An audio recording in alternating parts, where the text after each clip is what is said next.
Boa noite, meu nome é Samara. Boa noite, meu nome é Naira. Nós somos alunas do 6º período B do curso de Direito do UniFor-MG. E hoje vamos estar falando no nosso podcast um tema crucial e super atual, né, que é o estelionato digital e os desafios, né, para combatê-lo no Brasil através do direito. Após a pandemia do vírus do Covid-19 em 2020, o nosso jeito de utilizar a internet e seus recursos mudou de uma forma muito profunda. A gente passou a fazer mais compras online, a gente passou a utilizar cada vez mais as redes sociais, a gente passou a fazer bem mais transações financeiras em bancos digital. E ainda que exista uma parte benéfica da internet e da sua usabilidade, é notório que a quantidade de crimes cibernéticos aumentou muito. Exatamente. Os números são alarmantes. Só no ano de 2021 cresceram cerca de 70% o número de fraudes digitais, né, que ocorre com a utilização da internet, né? E cerca de 1 a cada 3 brasileiros, né, sofrem um golpe na internet com prejuízos financeiros, né, sofreram um golpe com prejuízo financeiro nos últimos 12 meses, né, chegando a ser cerca de 56 milhões de pessoas que sofreram, né, em um ano golpes. Mas quando a gente fala de golpe digital, fraude virtual, estelionato digital, por que a gente está falando? A gente pode dizer que o estelionato digital é uma modalidade do estelionato comum do artigo 171 do Código Penal. No entanto, ele ocorre em meios virtuais. É um desdobramento do estelionato comum, do crime estelionato comum. O que seria isso? Seria basicamente um infrator enganar a vítima, induzir a vítima ao erro, para obter dela uma vantagem indevida. Geralmente são valores financeiros, geralmente é dinheiro. Só que, diferentemente do estelionato que acontece no mundo concreto, o estelionato digital ele é efetuado no ambiente web, seja por mensagens de e-mail, sites falsos, SMS, WhatsApp. Exatamente, e o nosso país, né, tem tentado correr atrás do prejuízo. Só que a criação de leis é lenta, né, em comparação com a velocidade que a criação de novos golpes vem surgindo, né, nos dias atuais. A gente pode dizer que o primeiro marco regulatório desse tipo de assunto foi a Lei 2.737 de 2012, intitulada de Lei Carolina Dickmann. Carolina Dickmann é aquela atriz que todo mundo conhece e ela possuía fotos íntimas no seu computador.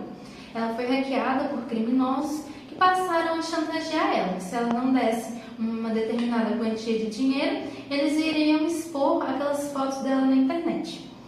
Aquelas fotos, consequentemente, foram expostas e por ela ser uma pessoa de grande notoriedade, conhecida por todos, começou a haver esse debate dessa questão da regulamentação da internet que ensejou na criação do dispositivo de invasão de dispositivo informático, que é basicamente você hackear qualquer dispositivo informático, um computador, um celular, você criar um tipo penal para punir esse tipo de crime.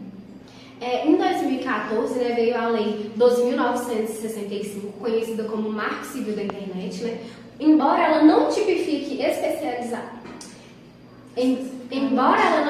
especificamente o crime de estelionato digital, mas ela prevê, né, deveres, direitos e princípios ali, né, que protegem os usuários da internet, né? Ele regula como deve ser guardados os registros de conexão e acessos a aplicações, né? O que permite identificar judicialmente quem são os infratores, né? Quem são os golpistas por trás, né, do que está acontecendo atualmente na internet.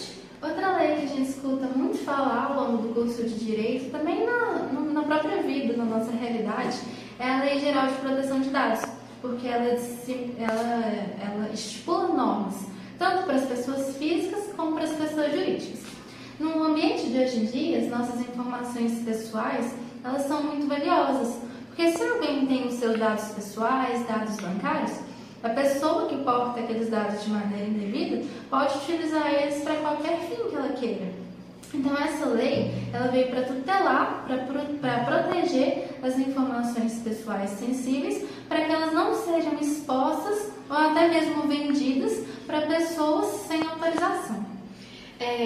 E o avanço mais recente que tivemos sobre esse assunto, né, foi a Lei 14.155 de 2021, que inseriu a fraude eletrônica, né, no nosso Código Penal, no artigo 171A, parágrafo 2º, E essa modalidade, né, de crime é o quê? São utilizadas, né, ferramentas digitais para poder induzir a vítima a fornecer, né, ou fazer alguma transferência indevida. Como, por exemplo, uma pessoa te liga se passando pelo seu banco e uma pessoa que é leiga, né, uma pessoa idosa, vai passando as suas informações, os seus dados ali, até mesmo senhas, né, para telefonista, acreditando que realmente é do banco, sendo que não é um golpista, né, só aproveitando enquanto a pessoa está ali naquela ligação e pegando o dinheiro daquela pessoa que estava lá guardado no banco. A gente pode ver que no Brasil existe sim leis que regem essa questão das fraudes virtuais. No entanto, a gente tem um problema que é mais do que a lei, é mais do que a criação ou a efetivação dessas leis. A gente tem problemas comportamentais em relação ao próprio usuário, tecnológicos e investigativos, que esbarram um pouco nessa questão da correta aplicação dessas leis aos casos em concreto. O nosso sistema de investigação, né, ele enfrenta uma deficiência estrutural, já que tudo é necessário uma autorização judicial. E como é um processo um pouco demorado e essas informações ficam armazenadas por tempo limitado, então pode acontecer que até aquela autorização judicial sair, aquela informação já se perdeu, já foi apagada. Às vezes até mesmo o crime já foi prescrito, dependendo da quantidade de tempo que se demora. Outra coisa que é importante a gente mencionar é a questão dos recursos tecnológicos que a polícia dispõe. A gente vê que existem sim delegacias especializadas em crimes cibernéticos, no entanto, em uma quantidade muito reduzida. Então, não se trata somente a questão de ter uma lei, mas quem vai fazer esse processo persecutório, investigativo e como a pessoa vai fazer?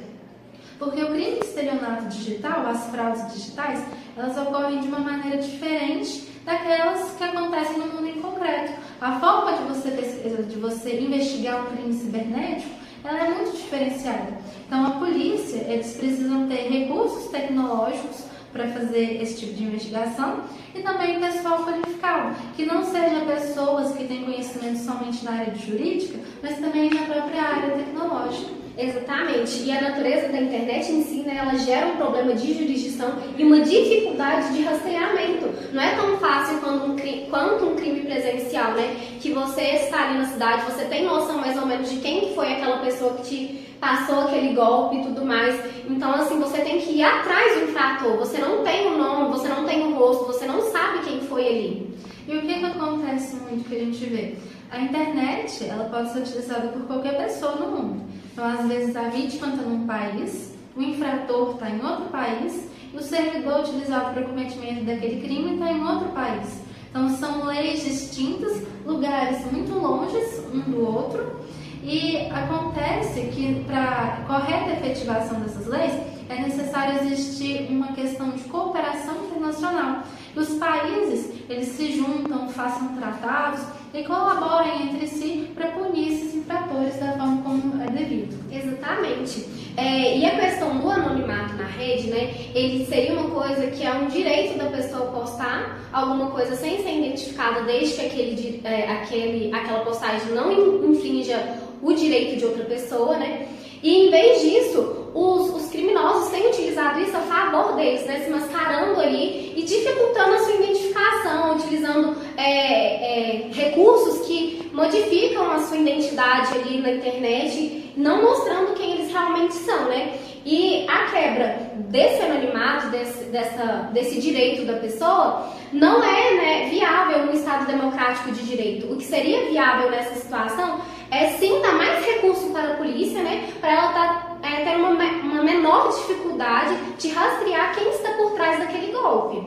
As pessoas ainda têm muito aquele senso comum de achar que ela pode se esconder atrás de um perfil falso. A pessoa cria um perfil falso na internet, com um nome diferente, uma foto diferente, e acha que ninguém nunca vai chegar até ela. Mas na verdade não é bem isso que acontece. A polícia tem sim meios de chegar aos infratores. Outra questão que acontece muito são as fraudes de identidade. É uma questão bem perigosa. Muitas vezes no nosso dia a dia a gente acaba fornecendo nossas informações pessoais para pessoas ou para sites desconhecidos, sem saber como aqueles dados serão tratados e para qual finalidade.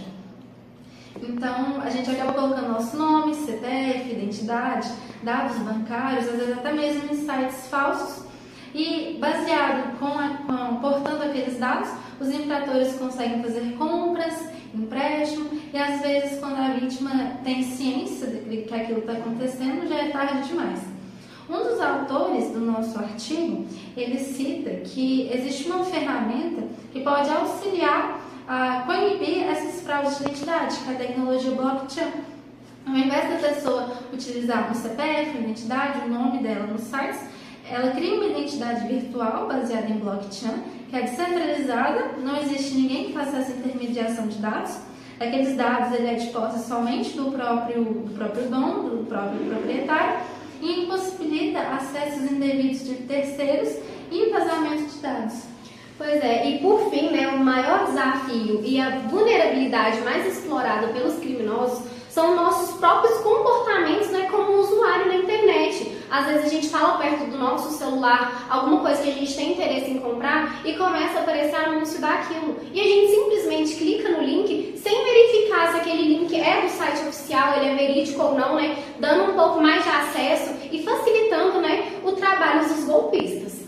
É muito importante que quando a gente utiliza a internet, a gente sempre tenha o costume de desconfiar, porque uma das principais táticas que os criminosos, os cybercriminosos utilizam é a engenharia social, que é justamente o golpe baseado na confiança. O que seria isso? Por exemplo, a Samara é minha amiga, a gente troca e-mail.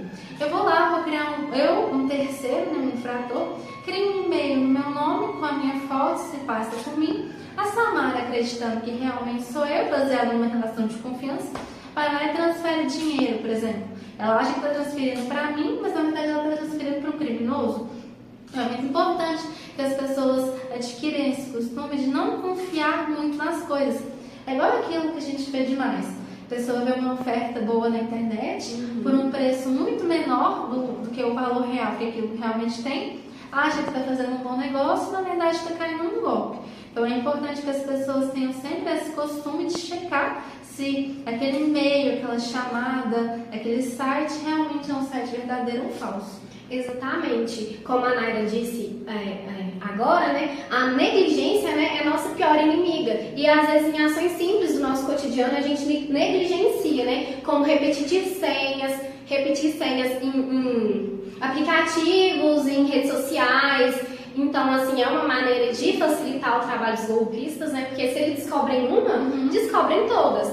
Outro jeito também de facilitar o trabalho dos golpistas, né? É como eu disse anteriormente, é clicar em link sem você saber da procedência dele. Utilizar o Wi-Fi público para fazer transações sensíveis, como, por exemplo, fazer um Pix, fazer uma transferência bancária. Ou até mesmo simplesmente só aceitar os termos de uso sem ler. Que é uma coisa que todo mundo faz, mas não deveria fazer, né? Que a gente está aceitando uma coisa sem saber o que a gente está aceitando. Então é muito importante que se implemente no Brasil, e é uma coisa que a gente não tem, uma cultura de educação e segurança na internet. De forma que a gente tenha mais facilidade de identificar se um site é verdadeiro, se um site é falso, se uma oferta é verdadeira ou falsa, se o link que eu recebi, se eu posso clicar nele ou eu não posso. E a lei sozinha, né, ela não dá conta de tudo, né?